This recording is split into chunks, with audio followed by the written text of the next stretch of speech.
Hello and welcome. आज हम बात करने वाले हैं हेल्थ और फिटनेस इन्फ्लुएंसर्स की। आई एम श्योर आपने सोशल मीडिया पर ऐसे बहुत सारे इन्फ्लुएंसर्स देखे होंगे, इंस्टाग्राम पे, यूट्यूब पे और दूसरे सोशल मीडिया प्लेटफॉर्म्स पर। हर दूसरा इंसान आजकल हेल्थ और फिटनेस की एडवाइस देता फिरता है और मोस्ट ऑफ द टाइम ये लोग क्वालिफाइड नहीं होते हैं। तो आइए हम बात करते हैं ऐसे ही एक इन्फ्लुएंसर की जो है गुड़गांव के एक कायरोप्रैक्टर। तो सबसे पहले जान लेते हैं कि कायरोप्रैक्टिक होता क्या है। कायरोप्रैक्टिक या कायरोप्रैक्टिस, सो ये बेसिकली एक स्यूडो साइंस है।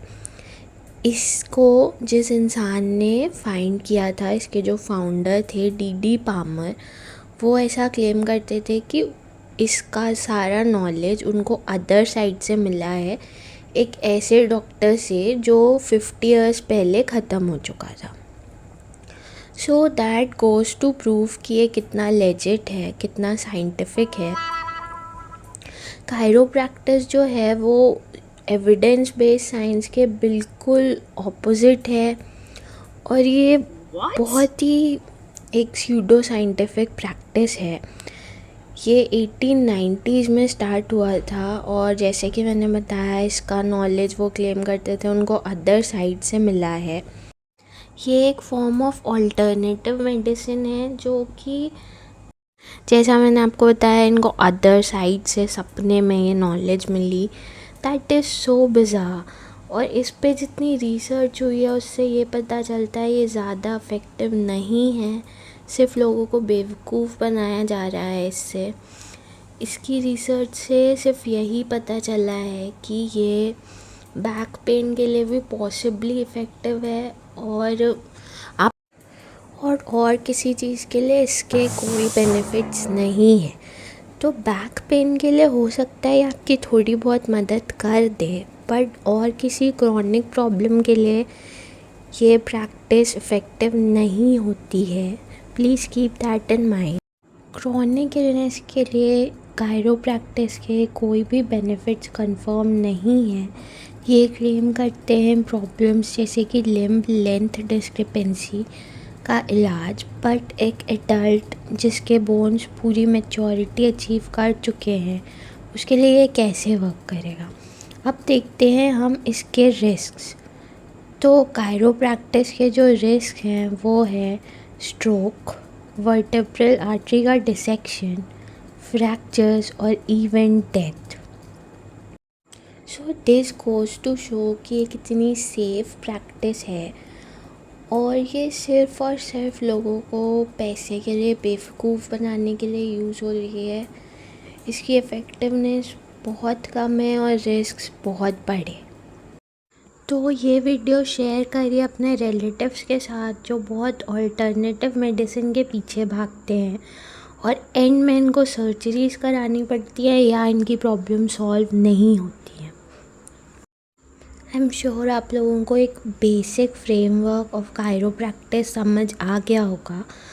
और ये एक और चीज़ करते हैं, नेवल रीलोकेशन, जो ये एसिडिटी के लिए करते हैं। आई डोंट नो कि ये कितना इफ़ेक्टिव है। आई एम श्योर आपने स्कूल में बायोलॉजी पढ़ी होगी तो आपने देखा होगा कि नेवल और स्टमक का कोई रिश्ता नहीं होता है, कहीं से ये कनेक्टेड नहीं होते हैं। तो ये ऐसे जो ये कर रहे हैं, ये मनूवर ऐसे गुल्लू गुल्लू करने से कैसे एसिडिटी ठीक हो जाएगी, मतलब कुछ भी। और जैसा अपन ने देखा कि ये क्लेम करते हैं लिम्ब लेंथ डिस्क्रिपेंसी का भी इलाज, जो कि नॉन सर्जिकल मेथड से एडल्ट्स में बहुत ही मुश्किल है, बहुत रेयर है कि ऐसा हो। और ये ऐसे खींचने से, मरोड़ने से चोट लग सकती है। I am sure about that. इलाज का नहीं पता। और ये जो ऐसे कर रहे हैं, अगेन दिस इज़, इससे कैसे कोई बिलीव कर सकता है कि इस चीज़ से GERD या जो भी आपके स्टमक इश्यूज़ हैं, डाइजेस्टिव इश्यूज़ हैं, वो ऐसे करवाने से किसी से ठीक हो सकते हैं। This is really बिज़ार।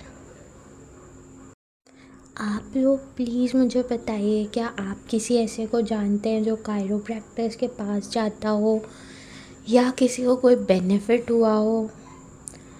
Please tell me in the comments about your experience with this.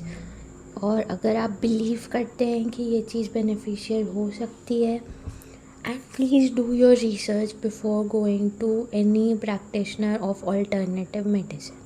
Now moving along, हमारे नेक्स्ट इन्फ्लुएंसर हैं मिस्टर अंसारी, जो एक योगा इंस्ट्रक्टर है दिल्ली में।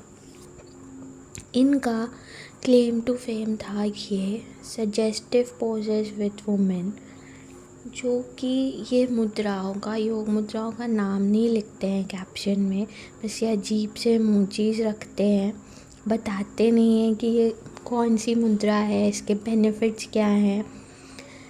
सिर्फ इन सजेस्टिव पोजेस से ये इंस्टेंटली फेमस होना चाहते थे, और ये हुए भी। इनके ऊपर काफ़ी लोगों ने क्रिटिसिज्म किया और ये काफ़ी वायरल ट्रेंडिंग हुए कि ये कैसा योगा है। जो एक्चुअल योगा प्रैक्टिशनर्स हैं उन लोगों ने बोला कि दिस इज़ नॉट योगा, ये मुझे तो ये बॉर्डर लाइन हरासमेंट लग रहा है। और कौन लोग हैं ये जो जा रहे हैं ये योगा सीखने के नाम पे, आप लोग मोलेस्ट होकर वापस आ रहे हैं। This is really strange. इसके क्या बेनिफिट्स हैं इस पोस्ट के? Please someone tell me. Flexibility के अलावा आई डोंट नो कि इसके क्या बेनिफिट्स हैं और कौन लोग हैं जो इनसे सीखने जा रहे हैं। क्या आप ऐसे किसी को जानते हैं जो ऐसा योगा करता हो? Please tell me in the comments. Again मुझे लगता है ये लोगों को बेवकूफ़ बनाने का एक तरीका है और ये जल्दी फेमस होने का एक वे है।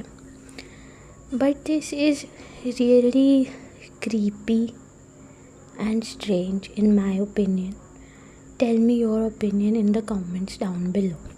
और ऐसे इन्फ्लुएंसर्स ऐसा नहीं है कि सिर्फ इंडिया में है, ऐसे इन्फ्लुएंसर्स पूरी दुनिया में हैं। और ये लोग ऐसी अजीब सी बातें करते हैं, जैसे कि ये एक अमेरिकन इन्फ्लुएंसर हैं जिन्होंने बोला कि क्रॉनिक इलनेसेस के लिए अपने डॉक्टर पे ट्रस्ट मत करो। तो डॉक्टर पे ट्रस्ट नहीं करें तो किस पे करें? इन पे, क्योंकि ये अपनी अल्टरनेटिव मेडिसिन की रेमेडीज़ बेचते हैं। ये वही लोग हैं जो एंटी वैक्सर वाले जो ओपिनियंस हैं वो देते हैं और पैंडेमिक जैसी सिचुएशन में लोगों को बोल रहे थे कि वैक्सीन ना ले।